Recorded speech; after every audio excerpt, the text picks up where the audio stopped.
Thank you for coming today. We know it's a rainy day, so the library is always a great place to come for that. We have a special guest. Mr. Cristian is going to be reciting some of his poetry in honor of April being Poetry Month. So please welcome Mr. Cristian. Hey, I started doing this when I was in high school. I just started writing down my thoughts and stuff sometimes, and one of the teachers kind of inspired me, and I've just been doing it ever since. I've had several poems published, and to me the greatest thing is that, like an artist doing a painting, when I do a poem, I want you to see a picture in your mind, and I want you to feel what I felt at that time. So if I can make you feel something, you know. So as I read the poems, just kind of think to yourself, and wherever your mind wanders, let it go. To begin with, this is called To Share. It's funny as I sit here and think of why I write, to contemplate the little joys I get through your insights, to gently paint a picture through words and patterned phrase, to light a bulb within your head or spur a lover's days, to motivate and inspire a daring, risky course, to escalate desire or ponder in remorse, to feel oneself atop the world or bounce the deepest woes, to feel the sparkle in love's eyes, share secrets no one knows. To you, my friend, I write each day, of kings and paupers too, for life's most precious gift to me is to share a thought with you. Okay. This next one's just about opportunities. Sometimes we pass them up, or we're too lazy, or we don't want to waste our time. But if we don't take advantage of opportunities, they pass us by. It's called Of Seeds. I found a small seed on the ground near my door. It was smallish and plain, yet I saw so much more. A flower inside I saw hidden away that could blossom and grow given care every day. I thought, let it pass. Why should I be the one to spend time with this bulb, giving up all my fun? Let others stoop down. Why should I work to see if this small ball of chance is a weed or a tree?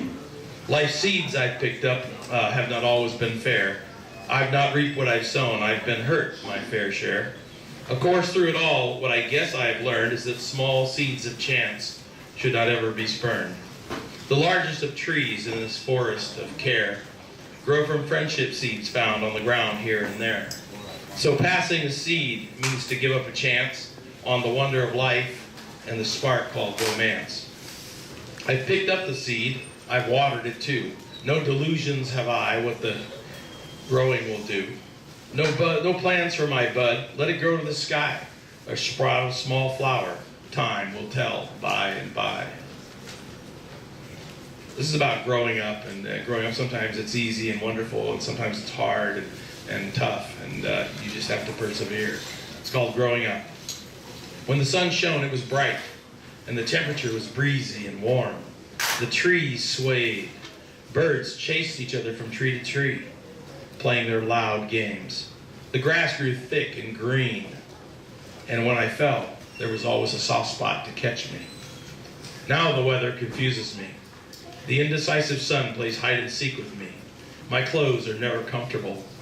It never rains the beautiful rains of full and drenching raindrops. Now it only drizzles off and on.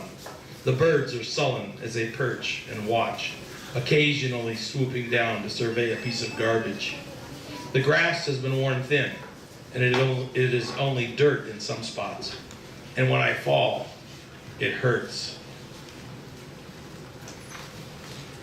This one's kind of a depressing one. It's kind of, sometimes you feel kind of down. You gotta hope, and you gotta believe, and you gotta dream. And sometimes it's hard. It's called My Star. Which one's my star? Which lights the way to show my eyes a gentle ray of peace and love, a path of hope? Right now I'm lost, can't seem to cope. It seems unfair, they all have theirs. Why must I wait and face the stairs? I've paid my dues, I've shared my love, I've sacrificed, dear Lord above. A sea of night with twinkling eyes, which one are you? Have you arrived? I'm at my end, my faith is small. My heart is torn, I've hit the wall. I've always held that you'd come round, rewarding me with love abound. I've just believed, my trust was strong, but now I fear my faith was wrong. How about a blink or just a sign so I can see which star is mine? Dear God, please call. Show me the light. It's just so dark. in me tonight. This is the first of two poems. I wrote these for my sons when they were little, and I kind of wanted something that they could remember me by, or things I wanted to say to them were important that as they grew I may forget to say. One of these I've published actually several times. This first one is called The Father's Words. As your ship sets sail on the uncharted seas of life to bear these things in mind, steer by a course true to your heart and trust your heart alone. Always trust in the crew that is your family. For no matter how difficult the course or how rough the sea, your family will stay on. Love unashamed. For opportunities to say, I love you, pass like isles on the horizon. Stand up for what you believe in and fight for what you stand for. Never be swayed by promises of fast riches and treasures when the course strays from your own. For a true captain steers their vessel, not for personal gain or glory, but for a home port that exists in their heart and mind, and a mission that only their Lord commands. This is the second one I wrote to one of my sons. It's called Dare to Dream. This is the one that I published several times. It was on like a greeting card and in a book and a calendar and a couple other things. Dare to dream. Dare to dream, for dreamers see tomorrow today. Dare to wish, for wishing gives way to hope, and hope is what keeps us all alive. Dare to reach out for that which no one can see. Be unafraid to see what others cannot. Believe in your heart and believe in your goodness, and in doing so, others will believe too. Believe in magic, because life is full of it. Trust in the Lord and those who love you, for they will always try to do best by you. But most of all, believe in yourself. Believe that there is all, because that is where all the magic, the hope, and the love, and the dreams of tomorrow's reality lie. This is just kind of a sad moment. You all have these in your life. You always have somebody special that might pass away. And, it's called Lost a Friend Today. I lost a friend today. She was loyal without question. From the early days, she responded to my greetings with abounding, overzealous enthusiasm. She was an escape artist extreme, creating one adventure after another. I know she loved me without question. Many a night I woke to find her snuggled beside me in bed, her head beside mine on the pillow in peaceful bliss. This morning in the vet's office, an older, more sedate lady, she gingerly licked my hand with a doggy kiss and wagged her tail for the last time. I miss her already. This is Lessons Learned. Lessons learned are lessons to be taught. The times I repeated my Father's words. From father to son go the words of life's ebb. Teach as I might, Lord, give me the grace to teach as my father did. I was always proud of my dad. As I grew older, I realized he did a pretty good job of raising me, and I was always hopeful I could do the same thing. This is a poem that's about a controversy that happens every day around the world, and you'll run into it. I'm sure you already have. People like things different ways, and sometimes we got to work the problems out. It's called Paper Games. It's really just a minor point, but one that bugs me some, regarding how the toilet paper roll should be undone. Now, I prefer to pull it up, the tissue over the top, and she prefers to I prefer to pull it down, the tissue over the top, and she prefers to pull it up, letting the tissue drop. I'm almost certain my way's right. It just makes sense to me to stand in pulp and rip it down, you see? Of course, she says that's not the case when seated on the throne. It's really best to rip it up, to which I simply groan. So on we go, a constant brawl, a never-ending fight. For when I go to, the paper's never right. I'm always fumbling with the roll as paper spews about. And if I leave the roll my way, she tends to fuss and pout. And so I leave it up to you to unroll as you may, to sit, pull up, or stand, pull down. Which one's the correct way? This one's called Proud. I'm lucky to be in a profession and do something that I'm proud of. Proud. I'm proud to be a teacher. I'm proud of what I do. I'm proud to say I've changed some lives, helped change the world. Have you? This is sunset. As the sun goes down, another day passes, and the sad feeling of loss in a day's memory is tempered by the mystery and expectations of a new tomorrow, where all dreams are a reality.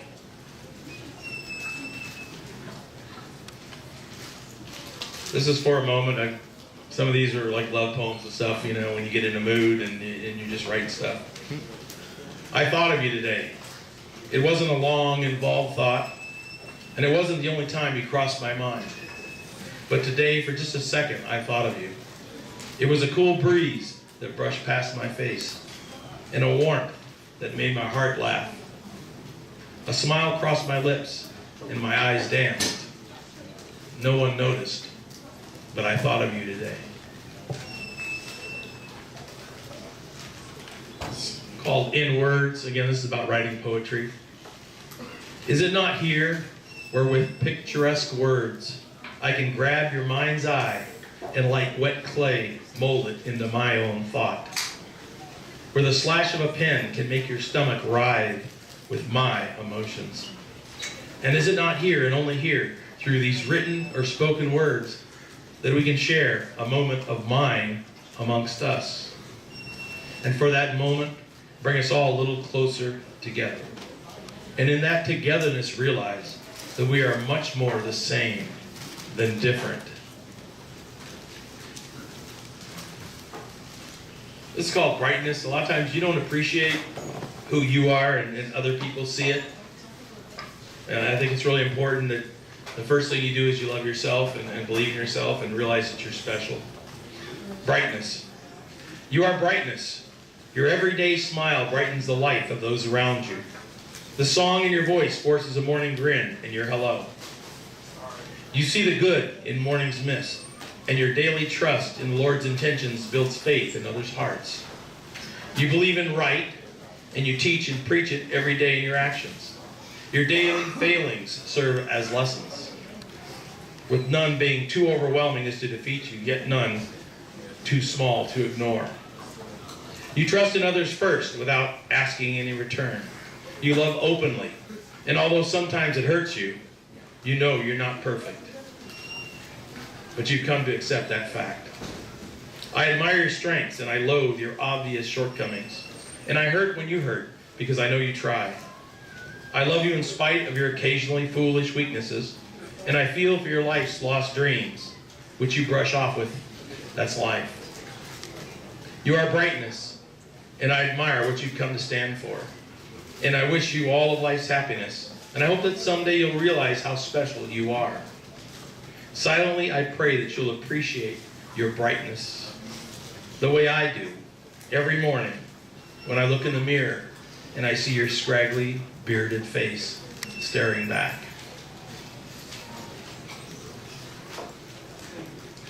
This is Breakers. Life can be tough sometimes. Breaks you up, it knocks you down, smashes you back, and you have to keep trying. You have to keep persevering. And it's not how hard you can hit in life, it's how you can get hit and keep coming back, as Rocky said. Breakers. My life, like the breakers of the North Coast, has been a series of crashing assaults on the beaches of life. An angry building wave rushing towards the shore, a powerful swirling fury cresting for a deafening moment before a smashing descent upon the helpless sands. There, as life often does, I've been battered and racked, broken into smooth and passive wandering fingers of water. I've grasped and desperately clung to the sands, slowly blending my body into the earth, groveling to keep from being pulled back into the surf. Denied each time, my fingers have been wrenched from the sand, and I've been left to gather up my strength again, withdrawing, only for another assault attempt. Like the ebb and flow of the ocean, life has been a turbulent ride of ups and downs, from the strength and energy of the all-powerful wave to the dashing and humbling reality of a gentle ripple on the beach. Only a strong will and a belief in life's good has forced me to gather each time and again search for life's high tide.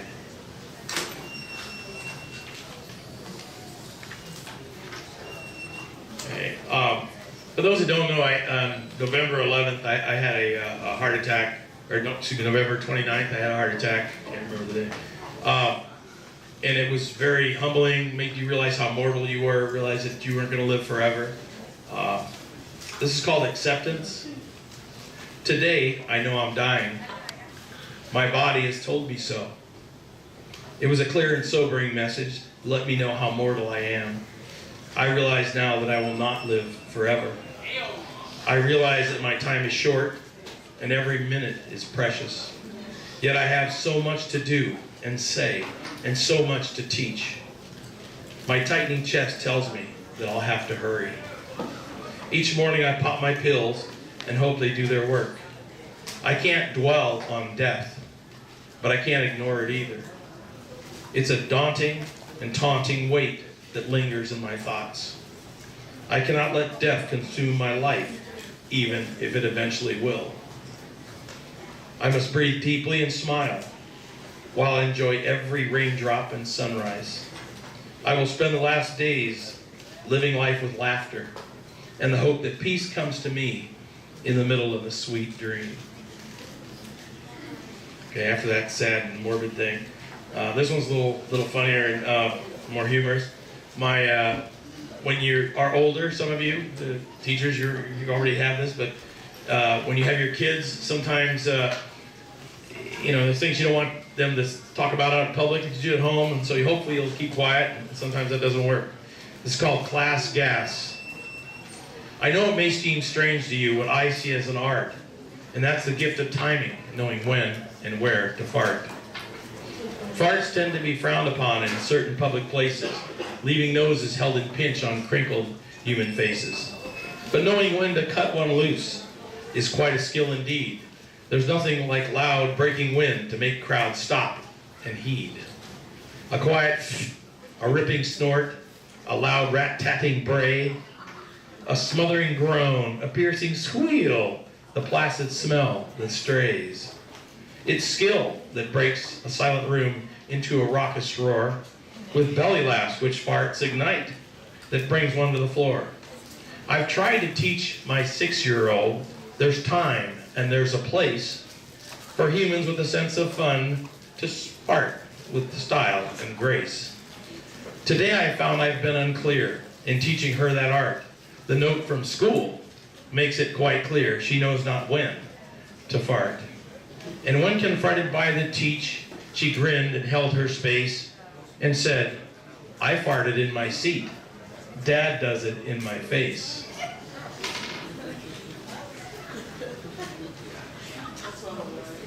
This is a poem I wrote about a year ago to a faculty member here, Carol Clark. She was a PSO that worked here for a long time and was very special. She had cancer, and over the course of a couple of years, she succumbed to cancer. She died last year.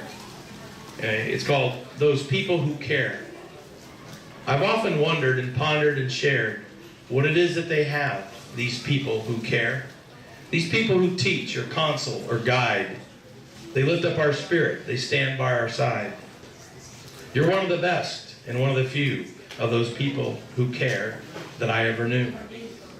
These angels that care, these small chosen few, are people who guide us with love like you do. I wanted to thank you, and it isn't just me, for the care that you share. Many see what I see. Thanks from all of the youth you've helped nurture and heal, giving free of yourself, living life with such zeal. Thanks for all your concern, meted out every day, never selfish or vain in any shape, form, or way. We're blessed just to know you, and blessed just to share time with heaven sent angels, you people who care. This is a poem I wrote back in the late 70s, early 80s. I coached girls basketball at Castroville High School, and one of my basketball players, partway through the year, got cancer. Had radiation treatment. She wound up living for about 5 more years, and then she finally did die. But this was written to her. She couldn't play basketball her senior year, so it was to her. Her name was Marnay. If I could shoot the ball once more, it wouldn't need to swish. If I'd settle for being on the court, to run again, I wish. If I could once just bounce the ball or let a quick pass fly. If I could put the effort out. If I could only try. Just once to be a team again, to push, to sweat, to strive, to give it all, I would again. It's great to be alive. It's worth so much to set a goal, to push, to hurt, to cry. If God were to give me one more chance, the chance, dear God, to try. A lot of times we overlook that. We don't take the chance to stretch ourselves, to reach out. We're afraid we're going to fail. So one more? Okay. Let me see here.